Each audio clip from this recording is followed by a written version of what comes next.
তুমিও তো বন্ধু ওখানে, আমাকে সবাই গাবগাল বলে ডাকে। ট্রেনটা যখন ছাড়ে সেই মুহূর্তটা ভীষণ খারাপ লাগে। ছোটোর জন্য নিলাম একটু chicken sandwich. Good afternoon everyone and welcome back to my new blog. বাজে এখন ঘড়িতে 1:16। এই জাস্ট আমি নিচে ঘড়ি রেখে এলাম। আর আমাদের আজকে বাঁকুড়া যাওয়ার কথা তোমাদের বলেছিলাম। আর মিমোর বোধহয় একটু টেনশন হচ্ছে, খালি ওর জন্য তো খিদে পাচ্ছে। খিদে সেভাবে পাচ্ছে কিনা আমি জানি না। সকালবেলা যেরকম ব্রেকফাস্ট করে সেরকমই করে, কিন্তু আজকে একটু বেশি যেন বলছে আমাকে খেতে দিয়ে দাও, খেতে দিয়ে দাও। বুঝতে পারছি না, টেনশনে অনেক সময় এসব হয়। যাই হোক, এখন লাঞ্চ করবো। মিমোকে আগে খেতে দিয়ে দিই। আর আজকে জানো তো আমাদের সর্ষে চিংড়ি হয়েছে, কিন্তু ওর কিচ্ছু দিয়ে খাওয়ার ইচ্ছে নেই। শুধুমাত্র সর্ষে চিংড়ি দিয়ে আমাকে ভাত মেখে দাও, আর কিচ্ছু খাবো না। টেনশন হচ্ছে ও? টেনশন হচ্ছে?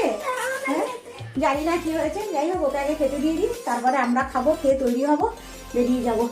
আর এই আজকে আমাদের একবেলা রান্না। বোন দিয়েছে আলু পটল, হয়েছে পটল ভাজা, এখানে আছে সর্ষে চিংড়ি, আর কালকের ডাল আছে। জানো তো আজকে আর ডাল করাইনি, এতটা ডাল আছে দেখে। যাই হোক, মিমো নিয়ে এসছে প্লেট, ওকে এক্ষুনি ভাত দিয়ে দিতে হবে। মিমো কিচ্ছু খাবে না, শুধুমাত্র পটল ভাজা আর সর্ষে চিংড়ি। আর এখন 3টের মতো বাজছে, আমাদের খাওয়া দাওয়া হয়ে গেছে, তৈরিও হয়ে নিয়েছি, বেরিয়ে যাব। আজকে আমাদের হাওড়া থেকে 4:50-এর ট্রেন।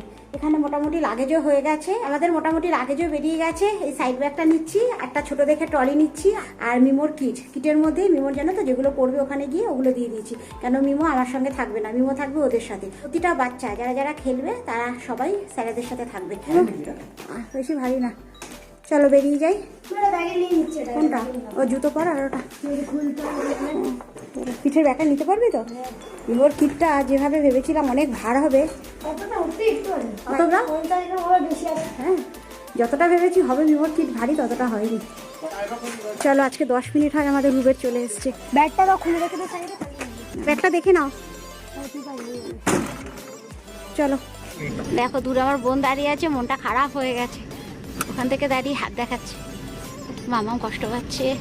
টাটা করো, মন খারাপ হয়ে গেছে গো মামের। আমার বোনের মনটা খারাপ হয়ে গেছে বেরোনোর সময়। বাড়ি থেকে বেরিয়ে এখন সোজা চলে এসেছি আমরা বেহালার কাছাকাছি। কিন্তু এই দুপুরবেলা জানো তো লম্বা ট্রাফিক জ্যাম, একটু একটু করে আমাদের গাড়ি এগোচ্ছে, একটু দাঁড়াচ্ছে, এইভাবেই চলছে আমাদের যাত্রা। আজকে মিমোর সাথে আমি যাচ্ছি ঠিকই, কিন্তু ও কিন্তু আমার সাথে থাকবে না, সেই ভেবে যেন আরও মনটা খারাপ লাগছে। সেই নিয়েই চলছে এখন আমাদের আলোচনা। কিন্তু যাই হোক, স্যারকে একটু ম্যানেজ করব, মিমোকে আমার সাথেই রাখবো। নাও, আমরা মাঝিরহাট ব্রিজ দেখতে দেখতে চলেও এলাম। আমাদের বেহালাতেই জানো তো যত জ্যাম। যাই হোক, এখন আর বেশি সময় লাগবে না, মোটামুটি ফাঁকা পাবো, ঝটপট চলেও যেতে পারবো। আমার মিমো ক্লাস 8 হয়ে গেল, কিন্তু ওর মধ্যে জানো তো ছেলে মানুষটা এখনও রয়ে গেছে। দেখতে দেখতে হাওড়া ব্রিজও চলে এলাম। আজকে জানো তো পুরো 1 ঘন্টার মধ্যে আমাদের ঢুকিয়ে দিল। চলো, আমরা জাস্ট নামলাম, এখান থেকে সোজা চলে যাবো স্টেশন। চলো, আমরা এখন স্টেশনের দিকে যাচ্ছি, পুরোনো স্টেশন, শুধু বাইক আর স্কুটির লাইন। আমাদের বড় ঘড়ি নিচে দাঁড়ানো চলে এসেছি বলে, এগুলো তো জানাছো না? হ্যাঁ, এসে গেছে। চলো, আমাদের ওখানে চেকিং হয়ে গেল লাগেজ, এবার সবাই মিলে বড় ঘড়ির ওখানে মিট করবো। মিমো তো বন্ধু ওখানে, মিমো টিম পেয়ে গেছি, মিমো টিম পেয়ে গেছি পুরো। আর এই যে কথা মতো আমরা প্রত্যেকে চলে এসেছি জানো তো, একেবারে বড় ঘড়ির তলায়। সমস্ত প্যারেন্টস, সমস্ত স্টুডেন্ট, স্যার সবাই আছে একসাথে এক জায়গায় ট্রেনের অপেক্ষায়। চলো, আমাদের ট্রেন আসবে 19 নম্বর প্ল্যাটফর্ম। সবাই এখন চলে যাচ্ছে প্ল্যাটফর্মে। চলো চলো, সামনে সব ক্রিকেটার, সব ক্রিকেটার, এইখানে ক্রিকেটার। হ্যাঁ, আমাদের ট্রেন ভেবেছিলাম 4:50, কিন্তু 4:50 না 5:50 আমাদের ট্রেন। এখন প্ল্যাটফর্ম থেকে কিছু খাবার নিতে হবে। যাবি? এই হয়েছে আমাদের হাওড়া মেট্রো স্টেশন। আমরা 19 নম্বর প্ল্যাটফর্মে চলে এসেছি, এখনো ট্রেন দেয়নি। এখানে দিয়ে গেছি, অতটা হেঁটে এসেছি এখানে। আমাদের পরিবারের 3 জন আমরা এখানে বসে আছি, আর সবাই আছে ছড়িয়ে ছিটিয়ে। আর গপুকে জানো তো শেষ মুহূর্তে আসতে বারণ করেছে, কম করে 3 থেকে 4 বার খালি ফোন করে যাচ্ছি গপু, এই বেরোবে, এই আসবে, কিন্তু ওর আসার ভীষণ ইচ্ছা, কিন্তু শেষ মুহূর্তে আমি আসতে বারণ করেছি। কেন এমনিতেই মার্চ মাস ইয়ারিংয়ের একটা চাপ রয়েছে, সে কারণে আমি আসতে বারণ করেছি গপুকে। আর তাছাড়া কি বলতো, কোনোদিনই তো গপুকে ছাড়া এইভাবে আমরা আসিনি কোথাও, আমরা যাইনি। এলে পরে আরও বেশি জানো তো মনটা খারাপ লাগবে। ট্রেনটা যখন ছাড়ে সেই মুহূর্তটা ভীষণ খারাপ লাগে।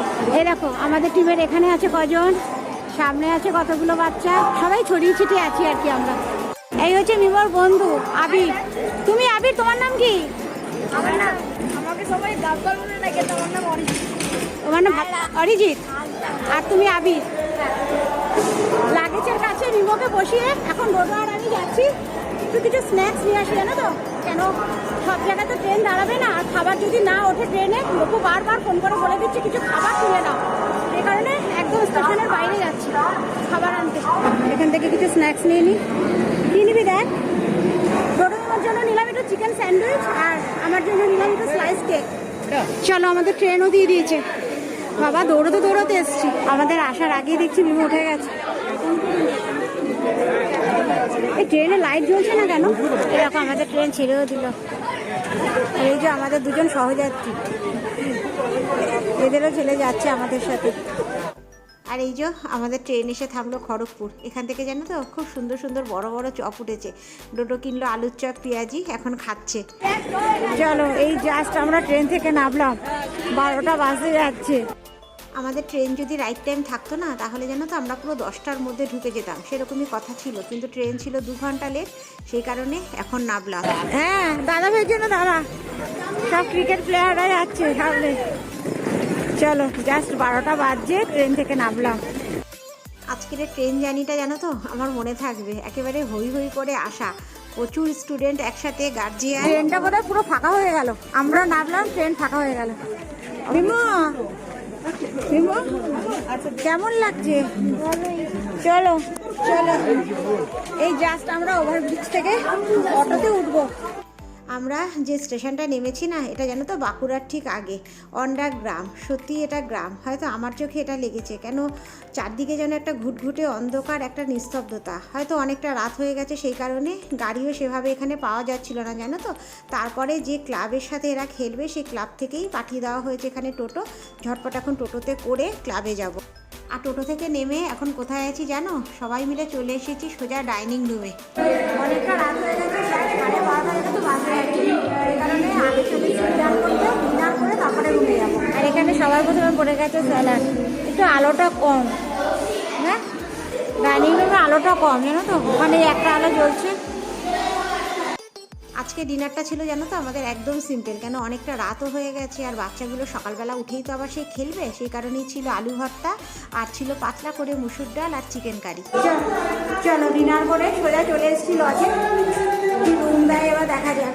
আর আজকে ট্রেনে এই স্ন্যাক্সগুলো আমাদের দিয়েছে, শুধুমাত্র এইটা আমি কিনেছিলাম প্ল্যাটফর্মে, আর এইগুলো সব আমাকে আর ডোডোকে দিয়েছে, আর মিমোরটা আলাদা। ট্রেনে খাইনি, ট্রেনে শুধুমাত্র একটা বিস্কিট ভেঙে খেয়েছি, আর সব ব্যাগে ছিল বার করলাম, কেন ব্যাগের চাপে জানো তো ভেঙে যেতে পারে, সে কারণে ব্যাগটা হালকা করলাম। আর এই হচ্ছে আমাদের রুম, এখানেই আরও 3 দিন আমাদের কাটাতে হবে। আর আমার মিমোকে দেখো, আসার সাথে সাথে মিমো কিন্তু ঘুমিয়েও পড়েছে।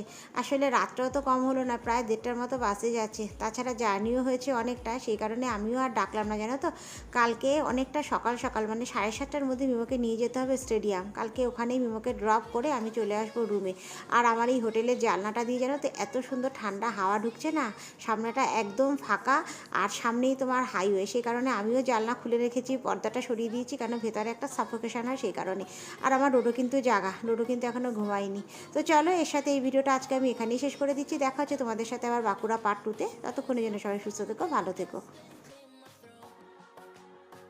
আর এই একটা টলির মধ্যে শুধুমাত্র ডোডোর আর আমার, এখনও কত জায়গা, তাই না?